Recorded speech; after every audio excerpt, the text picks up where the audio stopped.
नमस्कार. पितांबरी ॲग्रीकेअर डिव्हिजन प्रस्तुत शेतीतून प्रगती या कार्यक्रमात मी प्रियांका आपल्या सगळ्यांचं मनापासून स्वागत करते. बायको गेली माहेरी काम करी पितांबरी इथपासून पितांबरीचा चमकदार प्रवास सुरू झाला. आज पितांबरीला 35 वर्ष पूर्ण होत आहे. पितांबरी शायनिंग पावडर या एका उत्पादनापासून आज पितांबरीची home care, health care, food, agricare अशा विविध 10 डिव्हिजन्स मधील 70हून अधिक अभिनव आणि दर्जेदार उत्पादनं ग्राहकांसाठी उपलब्ध आहेत.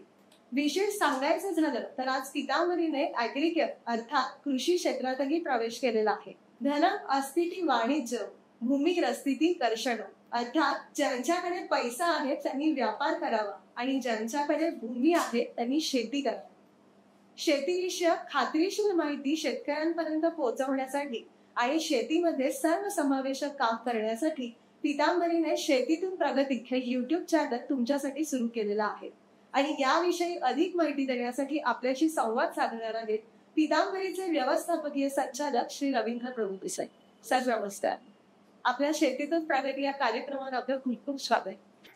सर, पितांबरीला 35 वर्ष पूर्ण झालेली आहेत आणि पितांबरीने ॲग्रीकेअर डिव्हिजन सुरू केलेले आहे, कृषी क्षेत्रात प्रवेश केलेला आहे, तर त्याबद्दल काय सांगाल?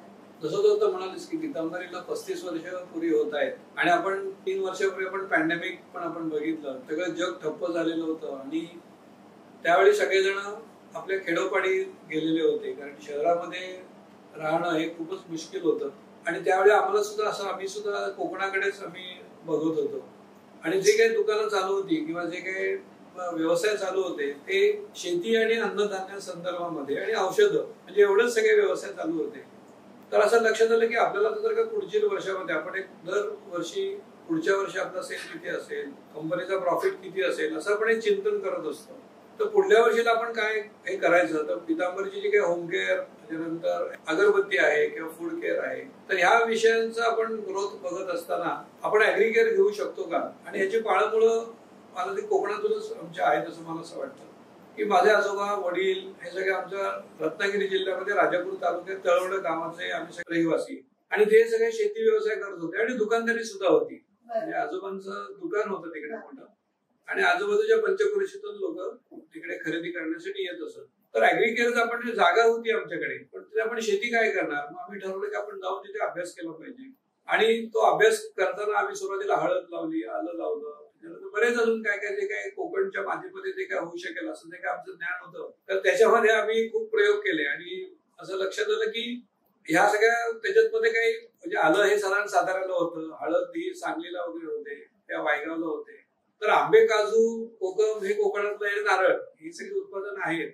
मग आम्ही त्याच्यातलं एक असं हे केलं की आपल्याला सगळा अभ्यास करायला पाहिजे आणि मला मग त्याचा उपयोग असा झाला की 15 वर्षापूर्वीपासून आमचा एक मित्र आहे की संजय यादवराव म्हणून, तर तिथे अलिबाग पासून ते आम्ही सगळं त्याच्याबरोबर वेगवेगळ्या प्रशिक्षण तो घेत असेल तर पितांबरी त्याला स्पॉन्सरशिप देत होती. तर मला ते सगळं डोळ्यासमोरून गेलं आणि तो त्याचा भर सगळ्या पर्यटनावरती सुद्धा असेल तर कृषी पर्यटन सुद्धा आपल्याला चालू करता येईल का असं सुद्धा आम्ही त्याचा त्यावेळी विचार केला आणि मग असं लक्षात आलं की ह्याच्यातले जे अभ्यासू किंवा ज्ञानी जे लोक आहेत तर कृषी क्षेत्रातले ते ह्याला बरोबर घेऊन आपण केलं पाहिजे कारण आम्ही सगळं जे काही होम केअर डिव्हिजन आहे आपली किंवा अगरबत्ती डिव्हिजन आहे त्याच्यात केमिकल बेस्ड सगळ्या गोष्टी होत्या की डिटर्जंट पावडर, त्याच्यानंतर डिटर्जंट आपला स्कोरिंग बार वगैरे ह्या सगळ्या वस्तू केमिकल बेस्ड होत्या.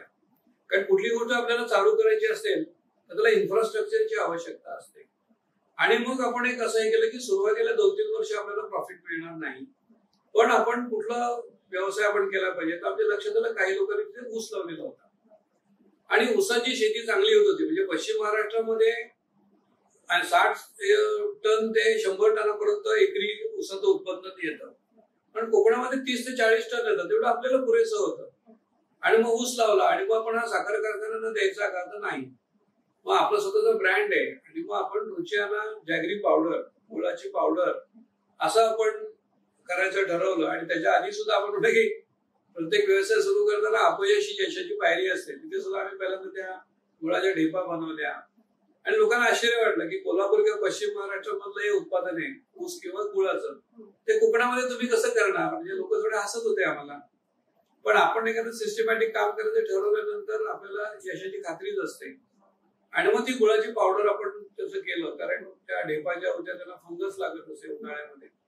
पावडर मधला आपण ते गुळामधला मॉइश्चर काढून टाकल्यानंतर ती त्याचं शेल्फ लाईफ साधारण 1.5 ते 2 वर्ष झालं. आणि आता आपण सगळ्या महाराष्ट्रामध्येच नाही तर भारतभर आपण सगळीकडे ही पहिलं आपलं प्रोडक्ट की कृषीमध्ये अनेक आपण प्रयोग करून अनसक्सेसफुल झालो, तर त्याच्यातलं पहिलं प्रोडक्ट आपली रुचियाना गुळाची पावडर. आणि त्याचा भारतभर आपण सगळ्यांना ते उपलब्ध केलंय. आणि युएई मध्ये सुद्धा आपण दातारांच्या इकडे तिथे सुद्धा आपण ते गुळाची पावडर विकायला ठेवली. असं तुम्ही आता म्हणालात ऊस लागवडीचा प्रयोग आपण यशस्वी केला, तर तसंच आता पितांबरी ऍग्रीकेअर डिव्हिजन ही कृषी क्षेत्रात अजून काय काय काम करते, तर ते आमच्या प्रेक्षकांना सविस्तर सांगा. असं लक्षात आलं की अनेक चुका आम्ही केल्या. मी जसं तुला म्हटलं की पितांबरीचा आपला होम केअर डिव्हिजन ही एक आपल्याकडे स्टेबल प्रॉफिट मेकिंग किंवा सेल मिळवणारी यंत्रणा किंवा एक डिव्हिजन आपल्याकडे होती, त्याच्यामुळे आम्ही हे प्रयोग करू शकलो. पण समजा पहिल्यांदाच काही जणांना सुरुवात करायची किंवा आपण बघितलं की अनेक जण पॅन्डेमिक मध्ये शहरातून शेतीकडे वळले. म्हणजे सॉफ्टवेअर इंजिनियर सुद्धा असे मला काही भेटले की त्यांनी शेती करावी असं त्यांना वाटायला लागलं. तर त्यांच्याकडे काय असं बॅकग्राऊंड नाहीये, तर आपल्याला जर काही खास कळगे, आपल्याला ज्या काही चुका झाल्या, आपल्याला ज्याच्यामध्ये नुकसान झालं ते लोकांचं होऊ नये. तर हा सुद्धा आपला हा म्हणजे आपण शेतीतून प्रगती आज आपण चॅनल आपण केलेला आहे चालू, तर त्याच्यातला एक हेतू आहे. आणि हा जो एक प्लॅटफॉर्म आहे तो मला असं वाटतं की पितांबरी मधले अॅग्रो डिव्हिजन, त्याच्यानंतर आमचं जे काही टॉप मॅनेजमेंट आहे, त्याचप्रमाणे कृषी विद्यापीठ, शेतकरी किंवा आमचे अॅग्रो डिव्हिजनचे पण सगळे जे लोक आहेत, तर त्याच्यासाठी हा प्लॅटफॉर्म खुला असणार आहे. म्हणजे फक्त पितांबरी मधलेच आमचे सगळे जे काही सहकारी आहेत तेच इकडे येऊन बोलतील असं नाही. तर कधीतरी कृषी विद्यापीठातले एखादा सायंटिस्ट असेल किंवा एखादा प्रोफेसर असेल किंवा प्रगतीशील शेतकरी असेल तर त्याची मुलाखत सुद्धा तू घेशील मुलाखत, किंवा प्रसाद गोसावी किंवा आपले जे अॅग्रो डिव्हिजन मधले लोक आहेत ते त्याला घेतील. आपण बांधावरती जाऊन लोकांनी जी काही प्रात्यक्षिकं केलेली आहेत, मागच्याच वर्षी आपण एक आपलं जे गोमय नावाचं जे आपलं खत आहे तर ते घेऊन आपण कलिंगडाच्या लागवडीसाठी आपण त्याचा उपयोग केला. आणि आकाराने आणि खूप चांगल्या प्रकारे कलिंगडाची लागवड म्हणजे त्या शेतकऱ्याला फायदा झाला. तर असं प्रत्यक्ष दाखवून सुद्धा म्हणजे आपण फक्त त्या स्टुडिओमध्ये बसूनच आपण असा एक कार्यक्रम आपण करणार नाही मुलाखतीचे, तर काही कार्यक्रम स्टुडिओमध्ये असतील, काही त्याचे प्रेझेंटेशन असतील, आणि काही कार्यक्रम आपण शेतामध्ये जाऊन किंवा बांधावरती जाऊन सुद्धा आपण करणार आहोत. तर हा असा थोडासा वाईड प्लॅटफॉर्म असणार आहे. त्यामुळे ही जी मुलाखत जे बघत असतील, ज्यांना असं वाटत असेल की आपल्याकडे पण काही लोकांना सांगण्यासारखं आहे किंवा आपण काहीतरी वेगळं काम केलेलं आहे, तर मला शेतकऱ्यांना आणि जे कोण मुलाखत बघतायत त्यांना पण मी आवाहन करू इच्छितो की पितांबरी अॅग्रो डिव्हिजनला तुम्ही संपर्क करा आमच्या लोकांना, आणि मग आपण त्या पद्धतीने कुठला विषय जो वेगळा असेल आणि तो शेतकऱ्यांचा उपयोगी असेल तर तो सुद्धा आपण याच्यामध्ये समाविष्ट करू शकतो. सर, आपण आता मगाशीच उल्लेख केल्याप्रमाणे शेतकऱ्यांसाठी कोणकोणते प्रयोग आपण करत आहात आणि त्यामध्ये आपण शेतकऱ्यांना कसं सामावून घेणार आहात त्याबद्दल थोडं सांगा. पितांबरीनी जेव्हा अॅग्रो डिव्हिजन मध्ये जायचं ठरवलं तर आपण बघत होतो की महाराष्ट्रामध्ये ज्या काही शेतकऱ्यांची जे काही विवंचना आहे, आणि तो जो एक मोठा प्रश्न होता की शेतकरी आत्महत्या का करतात. विदर्भातले शेतकरी म्हणा किंवा मराठवाड्यातले की जिथे पाण्याची कमतरता आहे, तर पाणी भरपूर पाहिजे, जमीन चांगली पाहिजे, हे तर गोष्टी होत्याच. आणि एक माझ्या असं लक्षात आलं की एखादा शेतकरी आता मी एक उदाहरण देतो की लेमन ग्रास नावाचं एक वस्तू आहे की ज्याचं ते मोठ्या प्रमाणावरती येतं, ते गुरंढोरं खात नाहीत ते, आणि त्याला त्याच्यातनं सुगंधी तेल तयार होतं. तर लेमन ग्रास ऑइल आम्ही लावायचं ठरवलं कोकणामध्ये, आणि आमच्या इकडे साधारण एक 10-15 एकरमध्ये आम्ही ते लावलं. तर लेमन ग्रास लावतो असं आणि त्याची आम्ही एक त्याचं प्रेस नोट पण केली आणि मुलाखत दिली. तर सगळेच जण लेमन ग्रास लावायला लागले, आणि लेमन ग्रास सगळ्यांनी लावल्यामुळे त्याचा जो आपण म्हणतो ना की डिमांड सप्लाय, तर सप्लाय जास्त झाला आणि डिमांड कमी असेल तर रेट पडतात. तर बरेचदा असं होतं की एकदा लिंब लावलं सगळे तर लिंबच लावतात, आंबे लावले सगळे आंबेच लावतात. मग त्याच्यात काय त्याचं वेगळं पण काहीतरी पाहिजे त्याच्यामध्ये, आणि त्याचं मार्केट आहे की नाही हे बघितलं जात नाही. तर मी असं ठरवलं की आपण याच्यामध्ये 2 महत्त्वाच्या गोष्टी आहेत की कमॉडिटी आणि ब्रँड, त्याच्यामध्ये खूप फरक आहे. तर शेती सगळी जी आहे ना ही कमॉडिटी आहे. म्हणजे तुम्ही जर का बघितलं की लिंब ही कमॉडिटी आहे, पण आता आपण एक उत्पादन केलं की लाईम सॉस, तर हा ब्रँड आहे. म्हणजे तुम्ही लिंब बाजारातच तुम्हाला विकली पाहिजेत, आणि त्याची जास्त लिंबाची आवक झाली कारण त्याला पेरिशेबल येते. ते जर का 4 दिवसापेक्षा लिंबू ठेवलं तर ते खराब होणार आहे. पण त्याचं जर का आपण त्याच्यावरती प्रक्रिया केली तर ती प्रक्रिया केलेलं वस्तू तुमची वर्षभर पण टिकेल. तर हा मी मंत्र एक हे केला की आपल्याला शेतीमालावरती प्रक्रिया करून आपण जर का त्याचं ब्रँडमध्ये रूपांतर आपण केलं तर आपल्याला याच्यामध्ये आपण भरपूर शेतकऱ्यांना आपण सामावून घेऊ शकतो. फक्त त्याला एक थोडासा जो वेळ पाहिजे. कारण आता आपण जेव्हा बघतो आपण लिंब जेव्हा तुम्ही बाजारात जाता महिला किंवा गृहिणी तर तुम्ही असं बघत नाही की कुठल्या जातीची लिंब आहेत. म्हणजे आंब्याच्या बाबतीत जसं आपण बघतो की तो हापूस आहे का तो पायरी आहे का तो केशर आंबा आहे. तर हापूस आंबा असेल तर त्याचा आपण रस करतो किंवा त्याचा जो गोडवा वेगळा असतो. पायरीच्या आंब्यामध्ये थोडा आंबटपणा असतो, आंबट गोड असतो किंवा त्याच्यामध्ये थोड्या रेषा रेषा असतात. केशर आंबा गोड असतो. तर याच्याप्रमाणे त्यांच्या चवीप्रमाणे आणि त्याच्या जातीप्रमाणे त्याचा उपयोग करावा लागतो. तर आम्ही असं हे केलं की आपण जे काय करायचं एखादी आपण लागवड करायची झाली तर त्याचं मार्केट खूप मोठं असलं पाहिजे. त्या लेमन ग्रासमधून आम्ही हा धडा घेतला. कारण लेमन ग्रासचं जेव्हा आम्ही तेल काढलं तर ते 1300 रुपये किलो त्याचा रेट होता. म्हणजे सगळेच जण लेमन ग्रासच्या ह्याच्यामध्ये आल्यानंतर तो 500 रुपयापर्यंत आला. म्हणजे आमचा जो काय बनवण्याचा किंवा लेमन ग्रास ते काय पेरण्याचा किंवा लावण्याचा कापण्याचा जो काय खर्च होता तो पण त्या लेमन ग्रास ऑइलमधून निघाला नसता. म्हणजे उत्पादन असं पाहिजे की 4 लोकांपेक्षा 10 लोकांनी जरी लावलं तरी आपल्याला चिंता नाही असता कामा. आणि त्याचं मला असं की आपलं जे लाईम सॉस आहे त्याचं खूप चांगलं उदाहरण आहे की आत्ताच आपण लाईम सॉसचं सॅम्पलिंग आपण सगळीकडे आपण केलं आपल्या शॉपीमधून किंवा फ्रँचायझीमधून आणि वर्तमानपत्रातून सुद्धा आपण सॅम्पल करायचं ठरवतो आहे. म्हणजे 5 लाख लोकांना आपण लिंबाचं जर का सॅम्पल दिलं लाईम सॉस तर त्याला लिंब किती लागतील आपल्याला. तर प्रचंड लिंब पाहिजेत. आणि लिंब ही एक अशी गोष्ट आहे लेमन ग्रास पटकन 3 महिन्यात येतं. लिंब यायला तुम्हाला त्याचे 2 सीझन असतात. आता हे सगळं ज्ञान आपण ह्या क्षेत्रामध्ये गेल्यानंतरच आम्हाला मिळालं. आणि मग त्याला आता आपल्याला जवळजवळ मिळतो साधारण जुलै ऑगस्टच्या सुमारास लिंब येतात आणि परत ती डिसेंबर जानेवारीमध्ये येतात 2. म्हणजे मग ती आपल्याला त्याचं काहीतरी फिनिश हे करून किंवा त्याचं काहीतरी पल्प बनवून आपण ठेवलं पाहिजे.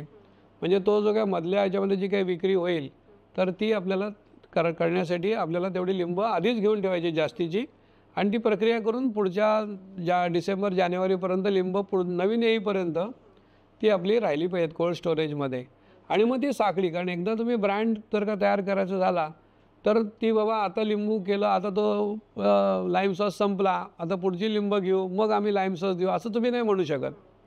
ब्रँड किंवा एखादं प्रॉडक्ट आपण बनवतो तर ते लोकांना कधीही केव्हाही उपलब्ध असलं पाहिजे आणि त्याचं शेल्फ लाईफ पण चांगलं पाहिजे आणि त्याची चव बदलता कामा नये. तर ह्या निकषांवरती आपल्याला खूप प्रयोग करायला लागले. पण त्या प्रयोगातून आपण शरबती नावाची जी एक क्लासिक शरबती नावाचं एक आपण नगर जिल्ह्यामध्ये लिंब मिळतात तर ती घेऊन त्याला पातळ साल असते आणि मग त्या सालीसकट आपण तो क्रश लिंबाचा केलेला आहे. आता ते उत्पादन अद्वितीय झालं आहे. म्हणजे आता आपण भरपूर त्या शेतकऱ्यांकडनं आपण घेऊ शकतो किंवा कोकणामध्ये सुद्धा आपण प्रयोग करतो आहे की लिंब लावायला पाहिजेत.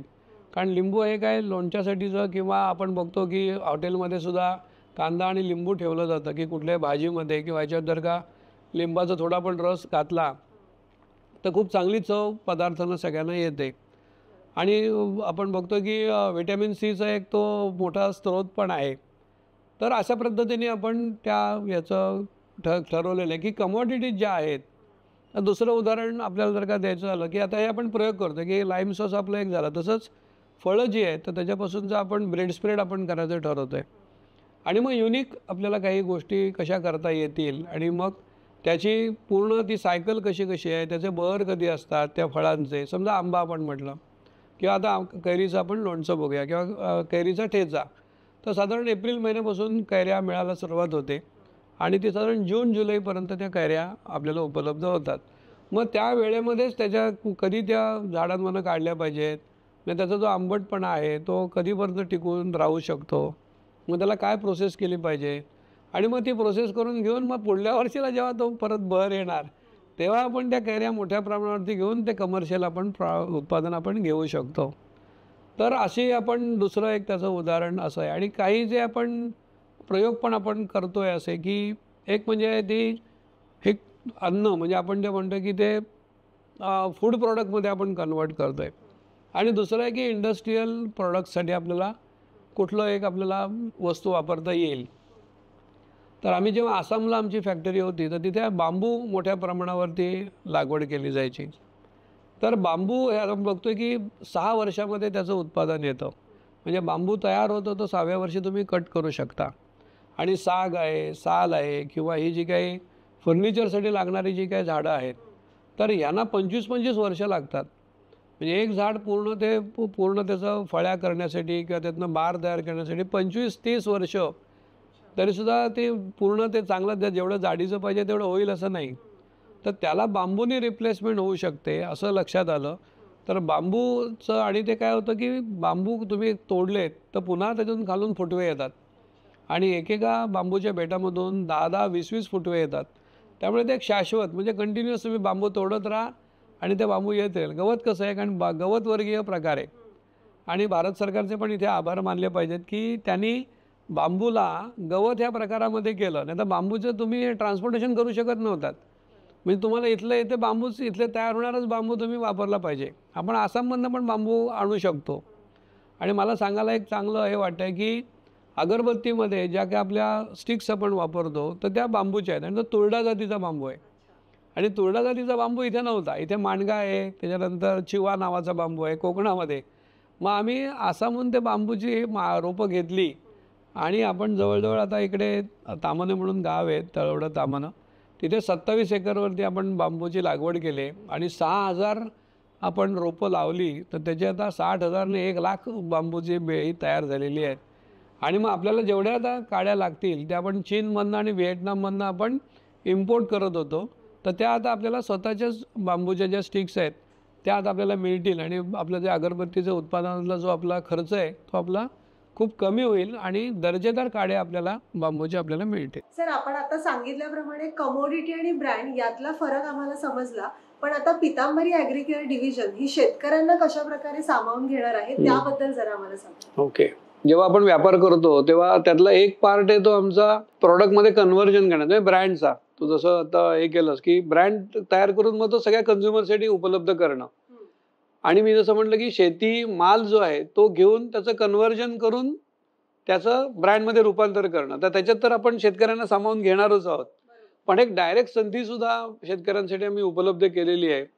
तर ती म्हणजे आपण ही जी झाडं आहेत, आपण बघतो की पर्यावरणाचं खूप नुकसान होत आहे आणि झाडांची वृक्षतोड अफाट मोठ्या प्रमाणावरती होते आणि शहरीकरण जे काय वाढत आहे तर त्याच्यामुळे सुद्धा इकडे शहरामध्ये आपण झाडं लावूच शकत नाही. तर पितांबरीने असं केलं की आणि जिथे ज्यांच्याकडे झाडं लावण्याची शक्यता आहे ती सगळी खेड्यापाड्यांमध्ये आहे. तर ही जी कुठली झाडं इम्पॉर्टंट आहेत, कुठली कमर्शियल झाडं आहेत, तर त्याची आम्ही एक यादी केलेली आहे आणि ती ऑथेंटिक झाडं शेतकऱ्यांना किंवा ज्यांना काही व्यवसाय करायचा आहे, ज्यांना फळबागांची लागवड करायची आहे, तर त्याची आम्ही पितांबरी ॲग्रो नर्सरी आम्ही तयार केलेली आहे. तर दापोलीमध्ये साखळुली नावाचं गाव आहे, दापोली खेड रस्त्यावरती, आणि राजापूरला मी जसं म्हटलं तळवड्याला आम्ही तिथे नर्सरी केलेली आहे. तर बऱ्याचदा काय होतं की तुम्हाला आता समजा हापूस आंबे पाहिजेत तर तुम्हाला देवगुड हापूस पाहिजे किंवा रत्नागिरी हापूस पाहिजे, तर ऑथेंटिक कलमं मिळत नाही. तर आम्ही असं त्याच्यावर केलं की माळी प्रशिक्षण आम्ही सगळ्या तिथे मुलांना आमच्या इकडच्या दिलेलं आहे कृषीमधल्या, आणि त्या प्रशिक्षित मुलांकडून तर नर्सरी फ्रँचायझी हा आपण एक व्यवसायाचा आपण एक असं मॉडेल तयार केलेलं आहे की ही 50 प्रकारची झाडं शेतकरी त्यांच्याकडे ज्यांच्याकडे 10 गुंठे जागा आहे किंवा 1 एकर जागा आहे तर ती आपल्याला तयार केलेली आपण त्यांना देऊ शकतो आणि तिथून आपण ट्रकमधून त्यांच्याकडे ती पाठवणार आणि तिथून त्यांच्या आजूबाजूचे जे काही शेतकरी आहेत तर त्यांना ती आमची खतं आहेत किंवा वेगवेगळं ग्रोथ काही वाढणारी झाडं वाढण्यासाठीचे काही औषधं आहेत किंवा कीटकनाशक आहेत, तर ही झाडं ही सगळी आपण त्यांना देणार आणि मग ते त्यांची विक्री करून त्यांना त्याच्यातून पैसे मिळू शकतात. म्हणजे शेतकरी हा शेतीतून कायमच त्याला एक डायरेक्ट पैसे मिळत नसतात. तर हे त्याला आपण म्हणतो की एक वर कमाई त्याला कशी आपल्याला होऊ शकते आणि ऑथेंटिक झाडं असतील. कारण बऱ्याचदा आपण म्हणतो की 7 वर्षांनी समजा तुम्ही सांगितलं हापूस आणि त्याला पायरीचे आंबे आले तर काय करणार. तर तो ऑथेंटिक पाहिजे आणि तिथे पितांबरी कसं 35 वर्षापासून आहे, पितांबरी कुठे पळून जाणार नाहीये, त्यामुळे लोकांना तिथे आपली पार्टी असणार की पितांबरीची फ्रँचायझी नर्सरी हा माणसाने घेतलेली आहे आणि त्याला झाडांमधलं पण कळत असतं त्यांना, पण ती कल्पना आपण चांगल्या प्रकारची देणार. तर ही एक मोठी संधी आहे असं मला वाटतं. आणि त्याच्यामध्ये आपण ऑर्नामेंटल फुलझाडं आपण केलेली आहेत, सावलीतली झाडं आहेत, सूर्यप्रकाशात ठेवण्याची झाडं आहेत. आपण बघतो की एअरपोर्टवरती आपण जातो किंवा हॉटेलमध्ये जातो की तिथे बिलकुल सूर्यप्रकाशच येत नाही. तर आता व्यापारी किंवा हे जे काही शेती तज्ज्ञ आहेत किंवा हे जे काही कृषी विद्यापीठ आहेत, तर जसं कोकण कृषी विद्यापीठ आहे, परभणीचं आहे, अकोल्याचं आहे, नागपूरचं आहे, पुण्याचं आहे, तर यांच्याकडून जे काही विद्यार्थी सगळे शिकत असतात त्यांनी अनेक प्रयोग करून की सावलीमधला जेवढा प्रकाश आहे तेवढा त्यांना पुरेसा आहे. तर अत्यंत सुंदर फुलझाडं तयार झालेली आहेत. म्हणजे शहरांमध्ये ब्लॉकमध्ये आपण जिथे सूर्यप्रकाश येत नाही तिथे सुद्धा ही झाडं लावू शकतो. आणि ज्यांना कमर्शियल काही लागवड करायचं, जसं मगाशी मी लिंबाचं उदाहरण दिलं, किंवा केशर हा जो आंबा आहे तो आम्ही बघितलं की मागच्या वर्षी आम्ही जवळजवळ 10,000 केशर आंब्याची कलमं ही आम्ही या सगळ्या आपल्या फ्रँचायझी नर्सरीमधून आपण विकली. तर कोणी 100 झाडं घेतली, कोणी 200 झाडं घेतली. तर ते 6-7 वर्षांनी आता तो केशर आंबा मोठा होईल आणि आंब्याचा पल्प करणारे जे लोक आहेत ते मोठ्या प्रमाणावरती या शेतकऱ्यांकडनं तो आंबा विकत घेतील. म्हणजे ही जी एक सायकल आहे तर ही खूप चांगल्या प्रकारे करण्यासाठी पितांबरीचं जे हे मॉडेल आहे. आणि ह्याच जे काही फळझाड आहेत किंवा मगाशी आपण म्हटलं की आता भाताचं मोठ्या प्रमाणावरती लागवड केली जाते किंवा सोयाबीन होतो, कापूस आहे, तर ही सगळी शेतीची ही झाली. आणि मी जसं म्हटलं की एक जंगल याच्यातली जी काही आहेत किंवा फुलझाड आहे तर सोनचाफा एक आहे, जसं बांबू आपण म्हणू शकतो किंवा साग आहे. तर यांना सगळ्यांना थोड्या प्रमाणात खतं पण लागतात. तर सगळ्यात महत्वाचं जो एक त्याच्यातला जो झाडांच्या की जमिनीची सुपीकता टिकवणं. जसं ऊस सतत घेतल्यामुळे जमिनीची ही कमी होते, तर ते असं सांगतात, शेती तज्ज्ञ सांगतात की तुम्ही ऊसानंतर शेंगदाणा घेतला पाहिजे की तो नत्राचं जे मात्रा कमी होते तर ती तो भरून काढतो. तर या सगळ्याला केमिकल खतं आपण, तो दुसरा प्रश्न, जमिनीची सुपीकता कमी होत जाते. तर गोमय नावाचं जे आपलं खत आहे ते गाईच्या शेणापासून आपण बनवलेलं आहे. आणि मला सांगायला आनंद होतो की जवळजवळ 5,000 टन गोमय आपण विकलं. कारण आपण छोट्या प्रमाणावरती आपण ते फक्त केलं नाही, तर ही एक दुसरी संधी पण उपलब्ध आहे की ज्या लोकांकडे, शेतकऱ्यांकडे त्यांनी एकत्र येऊन काही गोठे असतील त्यांचे आणि 100 पेक्षा गायी जर का त्यांच्याकडे असतील तर आपण गोमय तिकडेच बनवतो. कारण गोमय हे खूप जड आहे आणि ट्रान्सपोर्टेशनमध्ये त्याचा खूप खर्च येत असल्यामुळे आपल्याला त्या त्या ठिकाणी जर का आपण गोमय तयार करण्याचं त्यांना शेतकऱ्यांना प्रशिक्षण देतो आणि आपल्या बॅगांमध्ये ते पॅक करून आपल्याला ते देतात आणि त्याचे पैसे आपण त्यांना तिथल्या तिथे देतो. तर ही एक दुसरी संधी आहे. कारण केमिकल खतं ही सारखी वापरल्या गेल्यामुळे जमिनीमधले जे सूक्ष्म जीवजंतू असतात ते मरून जातात. तर गोमयमध्ये सगळ्यात जास्त ऑर्गॅनिक ते खत असल्यामुळे त्याच्यामध्ये बॅक्टेरिया हे प्रचंड मोठ्या संख्येने आहेत. आपण बघितलं की 1800 सालाच्या पूर्वी कुठलं खतं केमिकल नव्हतीच, गाई गुरच होती आणि सगळं सामानाची वाहतूक करण्यासाठी बैलगाड्या होत्या, घोडागाड्या होत्या. त्यामुळे अफाट शेणखत उपलब्ध होतं आणि त्यामुळे काही केमिकल खतांची आवश्यकताच नव्हती. पण आता एक प्रकारची जी लोकसंख्येचा जो काही स्फोट झालाय आणि जवळ आता 800 कोटी लोक या पृथ्वीवरती राहतात, तर ह्यांना सगळ्यांना खाण्याचा प्रश्न निर्माण झालेला आहे. त्यामुळे मग कमी ह्याच्यामध्ये केमिकल वापरून कशी ती वाढ करता येईल याच्याकडे सगळ्यांचा कल आहे. पण 50% ऑर्गॅनिक खतं आणि 50% केमिकल खतं असं जर का वापरलं तरच हे संतुलन राहणार आहे. पण जर का तुमची ऑर्गॅनिक खतं मिळालीच नाही तर शेतकरी करणार काय? त्यांना कंपल्सरी केमिकल खतच वापरली पाहिजेत. तर ही सुद्धा एक दुसरी संधी मोठी उपलब्ध आपण करून दिलेली आहे. आणि मला हे पण सांगायला आनंद होतोय की 50 लोकांनी ह्या फ्रँचायझी महाराष्ट्रात घेतलेल्या आहेत. पण ह्या आता पुणे, नाशिक आणि नगर बिगर ह्या परिसरात आहेत. पण मराठवाडा आहे, विदर्भ आहे किंवा तिकडे पश्चिम महाराष्ट्रातले लांबचे सोलापूर आहे, सांगली आहे. त्या व्हिडिओद्वारे मी त्यांना पण, या शेतकऱ्यांना आवाहन करतो की तुमच्याकडे जर का अशी जागा असेल किंवा तुम्ही पण इंटरेस्टेड असाल तर नक्की आम्हाला संपर्क करा आपण आणि ह्या संधीचा आपण जरूर लाभ घ्या. सर, खरंच म्हणजे पितांबरी ॲग्रीकेअर ही खऱ्या अर्थाने प्रयोगशील काम करते असं म्हणायला हरकत नाही. कारण जसं तुम्ही सांगितलं, लिंबाची लागवड करून मग त्याच्यावर प्रक्रिया करून आणि मग त्याची उत्पादन निर्मिती, अशा दृष्टीने सगळा आपला प्रवास सुरू आहे. आणि त्यातही पितांबरी नर्सरीचा जे तुम्ही उल्लेख केला त्यामुळे आपल्या शेतकऱ्यांना शेतीपूरक व्यवसायाची आणि अतिरिक्त उत्पन्नाची संधी पण यामार्फत मिळणार आहे. सर, सुरुवातीला तुम्ही म्हणालात की तुम्ही शेतकरी आहात, तुमची नाळ त्या जमिनीशी जोडलेली आहे आणि त्याच तळमळीनं तुम्ही आमच्या शेतकरी मित्रांसाठी हे YouTube चॅनल सुरू केले, शेतीतून प्रगती.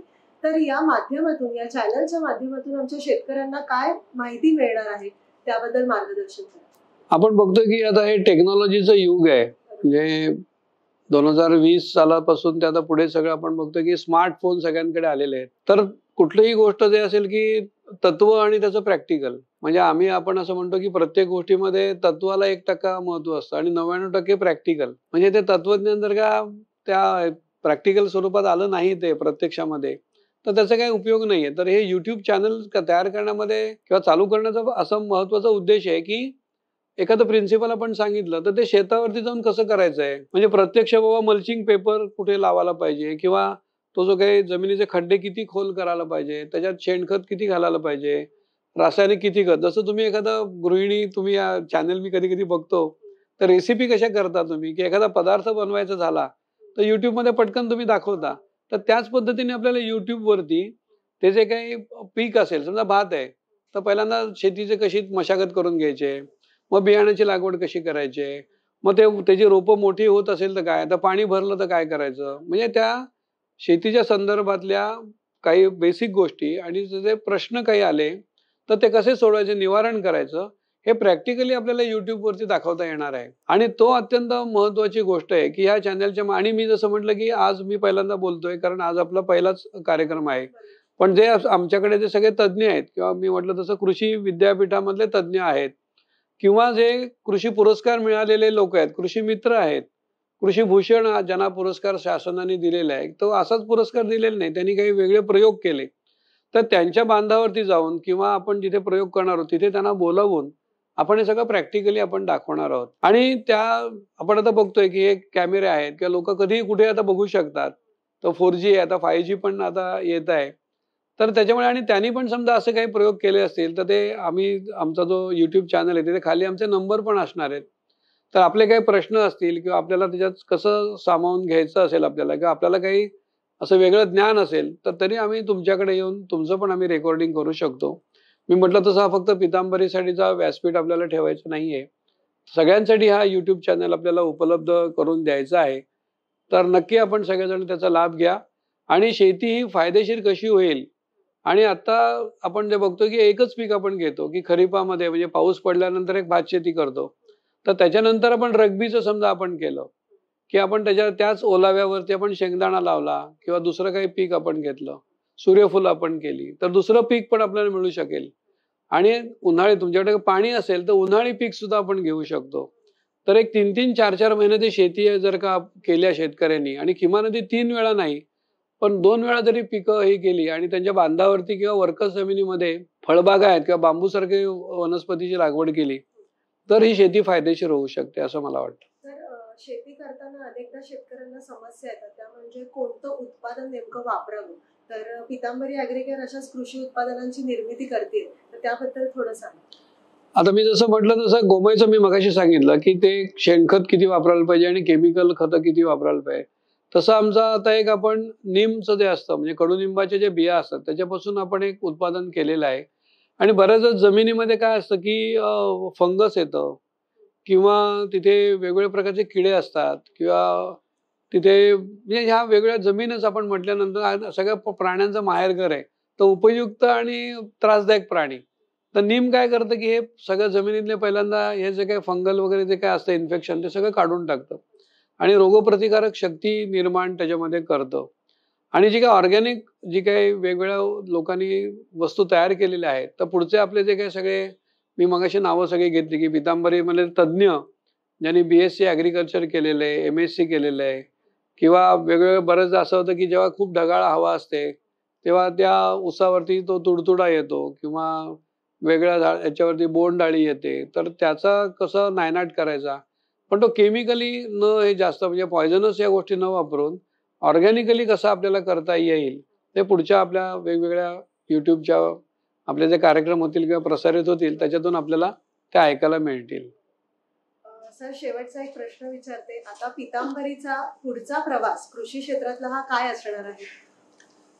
पितांबरीचा आपण ह्याच काही काही गोष्टीचं आपण आता एक्सटेन्शन आपण करणार आहोत की जसं एक लाईम सॉस आपण म्हटलं तर ती एक अशी वर्गवारी चालू राहील की लाईम सॉस आलं, तसे अजून 2-3 प्रकारची लोणची आहेत.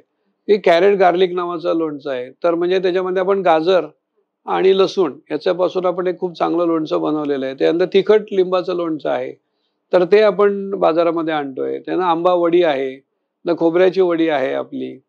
तर अशा प्रकारची फूड प्रोडक्ट आपण बाजारामध्ये आपण आणणार आहोत. त्याच्यानंतर ही जी इकडची जी काय लेमन ग्रास आहे, तसं सिट्रोनेला आहे किंवा आपल्याला एक सांगता येईल की सुगंध हा जो विषय आहे, तर आपण दमास्कस नावाचं आपण एक गुलाबाची तिकडनं कनौजमधनं आपण ते मागवलेलं आहे. पण ते कोकणामध्ये पण ते चांगल्या प्रकारे होत आहे.